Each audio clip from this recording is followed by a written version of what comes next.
Goeiemôre aan julle almal. Ja, dit is lekker vroeg en ek gaan vandag 'n bietjie die voorreg hê om weer met jou te kan gesels.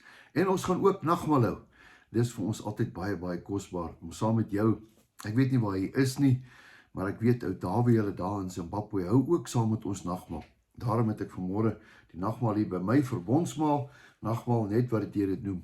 Maar dis alles maar net 'n simbool wat Jesus vir ons gegee het om so dikwels as moontlik te doen. Nou vanmôre het ek 'n baie interessante boodskap en ek wil dit graag vir jou bring. Maar ek kan nie my beste bring as die Here my nie gaan help nie. So kom ons bid saam. Here, baie dankie vir u woord. Dankie vir elke persoon wat oor het om te hoor. Dankie Here dat u met ons praat elke dag deur die woord. Here, ek bid dat hierdie diensknegt vanmôre, hierdie kind van God vanmôre net die woord sal bring soos u wil hê ek moet hom oordra. Here, seën ook hierdie hele gesprek van ons en ook die nagmaal. Here, is my gebed in Jesus se naam. Amen. Nou ja, ons het 'n wonderlike naweek gehad. Daar was 'n dameskamp gewees. Hulle is nog steeds daar. Ek was Vrydag aan daar. Wat 'n voorreg. Nou een van die dae is dit weer mannekamp. Die 10de Julie. Jy mag dit nie in jou lewe mis nie. En as jy nou al daai datum kan neerskryf, skryf hom neer, want dit gaan 'n wonderlike geleentheid wees. Nou ja, vanmôre gaan ek praat met jou oor twee dinge. Die een is, wat is in Jesus se hart? Wat is in ons Vader se hart? Kan ek vir jou sê, in ons Vader se hart is net een ding. Dit is dat ek en jy moet gered word. Want hy weet dat as ons sy kinders nie gered is nie, gaan daar 'n geweldige groot vuur ons elke dag brand en brand tot in alle ewigheid. Kom ons noem dit die hel. Ek praat baie min oor die hel. So, hy wil nie hê dat sy kinders moet in die hel wees nie. Reinhard Bonke het altyd gesê, hell must be empty and heaven must be full. So, my en jou werk is om te keer dat ander mense nie eendag kan sê, hulle het nie geweet nie. Nou, hier is 'n baie mooi duidelike voorbeeld van iemand, en hierdie persoon is 'n hofdienaar. Hierdie persoon is 'n hofdienaar. Wat is 'n hofdienaar? Ons gaan lees. Hy kom daar van 'n ver plek af na die tempel toe om te kom offer. Hy kom om die regte ding te doen. Hy kom na die kerk toe en hy kom om te offer, want dit is vir hom verskriklik belangrik. Hy wil so graag 'n verhouding met die Here hê. Maar nou kom hy en hy is nou nog onder die wet. Hy weet nie lekker nie. Hy voel as hy nie offer nie, gaan hy gestraf word. Hy moet nou al sy sondes kom bely. Nou kom offer hy. Aan die ander kant is daar die Here Jesus Christus, die Heilige Gees, God die Vader, die drie eenheid van die Here. Hulle sit by mekaar, hulle kom by mekaar en dan sien hulle hierdie man daar by 'n vaas sit. Nou lees hy die Bybel en hy weet nie lekker wat hier aangaan nie. Is dit nie amazing nie? Het jy nie ook al baie keer, dan lees jy die Bybel, dan is dit vir jou Grieks. Baie keer sit jy in die kerk op, dan praat hulle daarvoor, dan is dit Grieks, dan verstaan jy dit nie. Dan stap jy daar uit en jy lyk vreeslik geleerd, maar jy kon nie verstaan het wat hierdie mense gesê het nie. Dit het baie met my gebeur. Ek weet nie of dit met jou gebeur het nie. Nou ja, dit klink so hoër graad, jy weet nie wat aangaan nie. Nou, hier staan 'n man en die Here hoor hom. En dan stuur die Here deur 'n engel, stuur hy vir Filippus. Nou ek gaan vir jou lees. Nou kom ons lees in Handelinge 9 vers 26. Dis 'n pragtige gedeelte hierdie. En 'n engel van die Here het met Filippus gespreek. Hierdie is kosbaar, né? Hier spreek die engel van die Here vir Filippus. Staan op, gaan na die suide van die pad wat afloop van Jerusalem na Gaza. Hy sê vir hom, staan op, gaan, loop, doen dit. Dit is 'n eensame pad. Weet jy dat ons Hemelse Vader weet van eensame paaie? Dis 'n alleen pad. Dis nie maklik nie. Luister ou Filippus, jy gaan stap, maar jy gaan alleen loop. Dis 'n snaakse pad daai. Hy stuur hom. Nou, Filippus het 'n keuse. En hierdie boodskap praat met my en met jou. Om die Here se werk te doen is nie altyd maanskyn en rose nie. Dis 'n eensame pad. Jy voel baie keer eensaam. As ek baie keer teruggekom het van plekke af, ry ek ver na 'n plek toe, dan kom ek terug. Daai pad is so eensaam terug, want jy's stil, jy's alleen. Nou hoor 'n bietjie. Toe het hy opgestaan en gegaan. En daar was 'n man van Ethiopië, 'n hofdienaar, die staatsamptenaar van Kandasië, die koningin van die Ethiopiërs wat oor al haar skatte was en na Jerusalem toe gekom het om te aanbid. Hierdie was 'n belangrike man. Hy kom doen die regte ding. Hy kom kerk toe om te aanbid, tempel toe. En hy was op die terugreis en het op sy wa gesit en die profeet Jesaja gelees. Hier staan die man. Wat doen hy? Hy doen die regte ding. Hy lees die Bybel. Ou Testament. Daar lees hy hom. Nou lees hy. Hy lees, maar die pen nie drop nie. Hy verstaan nie wat hy lees nie.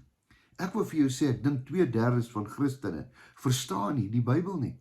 Glo my. En ek en jy wat dit verstaan, wat weet, dit gaan oor Jesus, het 'n opdrag om ander mense te help, dat hulle kan verstaan waaroor dit gaan. Toe sê die Gees vir Filippus, let wel, die Gees sê vir Filippus, gaan daarheen en bly by daardie wa. Weet jy wat is interessant? Hy het nie vir hom gesê wat hy moet preek nie. Kan jy dink dat Jesus of die Heilige Gees stuur 'n man op 'n eensame pad, gaan kry 'n man daar by 'n wa, gaan wag daar by hom, en hy sê vir hom niks nie. Dis interessant. Daar's nie 'n boodskap nie, daar's nie 'n uitgewerkte dokument wat sê stap 1, stap 2, stap 3 nie. Nee, gaan net, daag net op. En Filippus het daarheen gehardloop. Is dit nie mooi nie? Ek wonder of ek sou gehardloop het. Ek sou stadig geloop en te sê, Here, help my, sê vir my wat ek moet sê. En hy daarheen gehardloop en hom by die profeet Jesaja hoor lees. Hier hoor hy, hier lees hy. Kom ons hoor 'n bietjie wat lees hy. En hy sê, verstaan jy wat jy lees? En hy antwoord, hoe kan ek tog verstaan as niemand my die weg wys nie? Toe vra hy Filippus om op te klim en by hom te kom sit. Wat 'n interessante situasie. Hier klim 'n Filippus wat van 'n ver pad afgekom het op 'n eensame pad, klim saam met hierdie man bo op hierdie wa. En die gedeelte van die skrif wat hy besig was om te lees, was dit: soos 'n skaap is hy gelei om geslag te word, soos 'n lam wat stom was voor die een wat hom skeer, so maak hy sy mond nie oop nie. In sy vernedering is sy oordeel weggeneem. En wie sal sy geslag beskrywe? Want sy lewe word van die aarde af weggeneem. En die hofdienaar antwoord en sê vir Filippus, ek bid u, van wie die profeet sê dit? Van homself of praat hy van iemand anders? En Filippus het sy mond geopen. Hier kom hy. Hy het eers gehoor. Wat is die probleem? Waarmee help ek? Wat lees jy? En Filippus het sy mond geopen en van hierdie skrif af begin die evangelie van Jesus aan hom verkondig. En terwyl hy voortreis op die pad, kom hulle by water. Daar klim hulle op en daar ry hulle. Daar kom hulle by die water. En die hofdienaar sê vir hom, daar is water. Wat verhinder my om gedoop te word? Toe sê Filippus, as jy glo met jou hele hart, is dit geoorloof. En hy antwoord en hy sê, ek glo dat Jesus Christus die Seun van God is. En hy het beveel, verskoning, dat die wa moes stilhou, en hulle het albei in die water afgeklim, Filippus en die hofdienaar, en hy het hom gedoop, en hulle het uit die water uit opgeklim, en die Gees van die Here het Filippus skielik weggevoer. Is dit nie amazing nie? En die hofdienaar het hom nie meer gesien nie, want hy het sy weg met blydskap gereis. Vriende, hierdie is vir my baie spesiaal. 2 dinge. 1, die Here hoor mense wat uitroep na hom. En dan stuur hy mense om te kom verduidelik.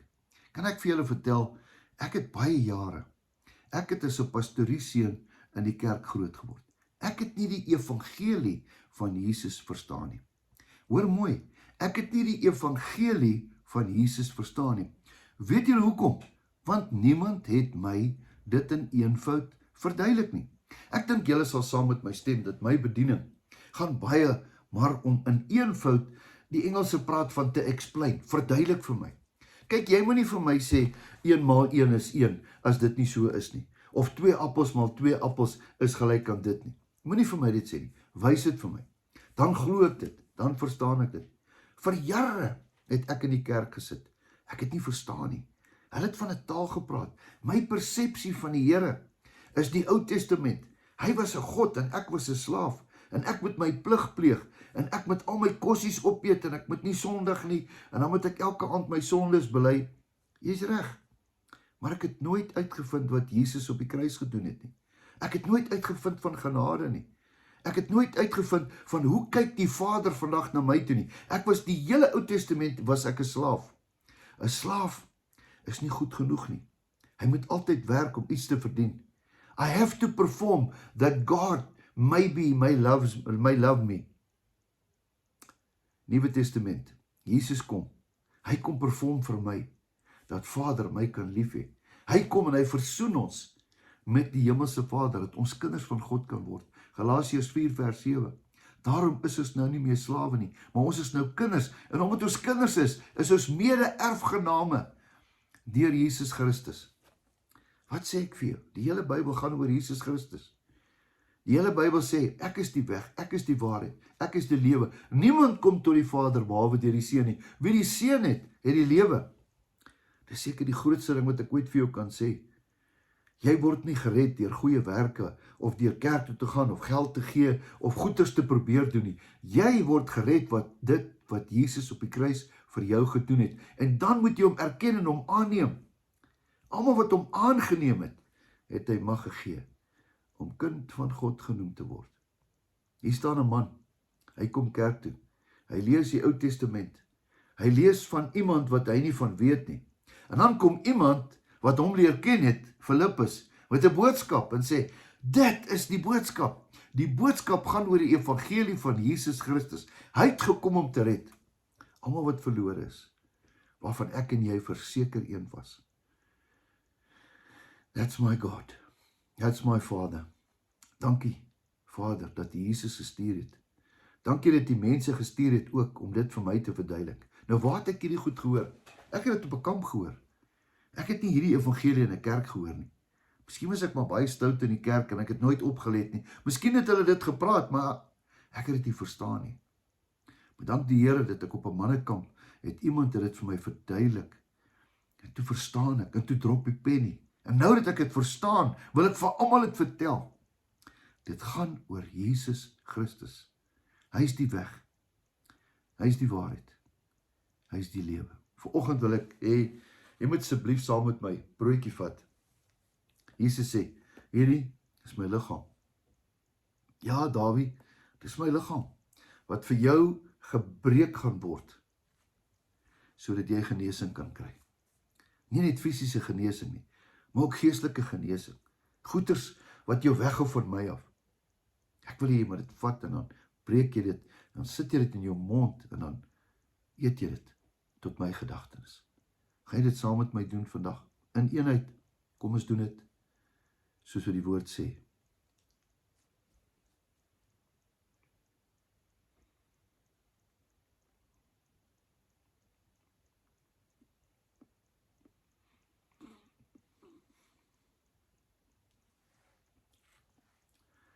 Ons het nie meer nodig om te offer vandag nie. Ons offer nie meer lammers nie. Want Jesus is die lam van God, wat hy vir ons geoffer het. Sy bloed het hy vir ons gegee, dat ons kind van God gereinig, geheilig gaan word.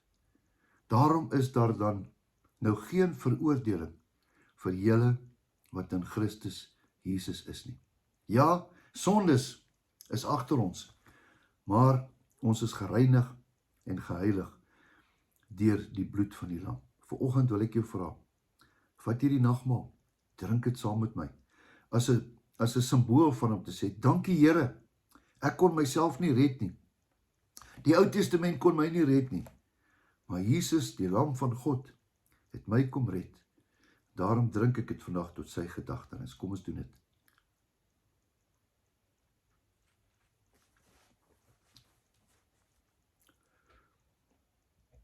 Hemelse Vader, baie dankie. Dat daar in my tyd ook, in my lewe ook iemand was wat U gestuur het, om my te kom vertel. Dankie Here, omdat ek weet, moet ek elke dag ook ander mense vertel. Dankie Here. Vandag wil ek vir mense vertel dat Jesus Christus is die lewe. Almal wat hom aanneem, word sy kinders. Dankie Here, met my mond bely ek en met my hart glo ek tot geregtigheid. Dankie Jesus vir die weg, die woord en die waarheid. Ons loof en prys U naam. Amen. Nou ja, bietjie langer as gewoonlik, mag jy 'n wonderlike geseënde dag hê. Weet dat Jesus jou baie liefhet en ek het laas keer vergeet om vir jou te sê, jou beste lê nog voor. Totsiens, tot 'n volgende keer.